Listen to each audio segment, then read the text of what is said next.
Today, Nathan Ake and I go head-to-head in guessing some important youth mental health stats. And although there was some friendly competition, we were able to spend some time discussing why this information is so important and what CITC in the community are doing with the NHS to help change things.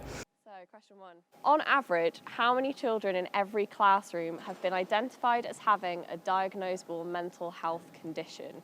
I would say 5. I might go higher. Yeah? I might go 10. The answer is 5. So what percentage of young people with mental health needs agreed that the pandemic had made their mental health worse?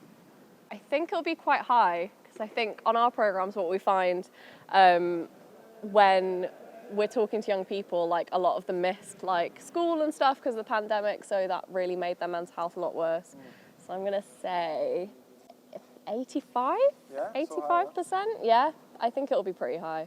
Yeah, I agree. I've heard a few people as well saying that because of the pandemic, mental health and stuff gotten worse. So yeah, so I say 80. So the answer is 83. But yeah, you're so right. I think like people were so like isolated during the pandemic, weren't they? Like couldn't do things they usually did. Yeah, so definitely. How many children and young people access mental health services in 2021 to 2022? I don't know if everyone actually comes forward and stuff doing it. Yeah, that's a really good point actually. I'm gonna go. I'll go high, but I won't go too much higher. I think I'll go 250,000. So the answer is actually 1 million. Oh. 1 million, yeah. That's a lot. At what age do half of mental health issues develop by? I think honestly it's quite young. I say 12. I say like we do a mentoring program and that starts at age 8, and we are seeing a lot of them like younger. So I might go teenager. I'll go 13. The answer is 14. 14. What percentage of young people reported experiencing stigma or discrimination when reaching out for or receiving support for their mental health? But I think a lot of people, who have like a mental health need still do experience a lot of negative like stereotypes around that there's something wrong with them or when they're reaching out for help. You get that a lot when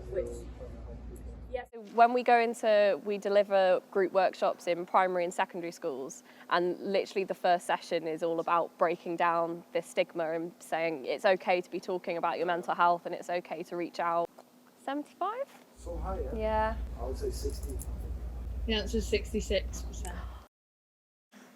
What is the most common mental health problem amongst young people? I would say probably a lot of stuff we see is things around low mood, anxiety, particularly, again, like we were talking about the pandemic, anxieties around going into school again and going out into the world again. So yeah, I'd probably say like anxiety, something like that. Well, yeah, I think. Should both say? Yeah. Anxiety? Yeah. Yeah, so it's emotional disorders, which means anxiety, depression. There we go. Along them lines. Thank you very much.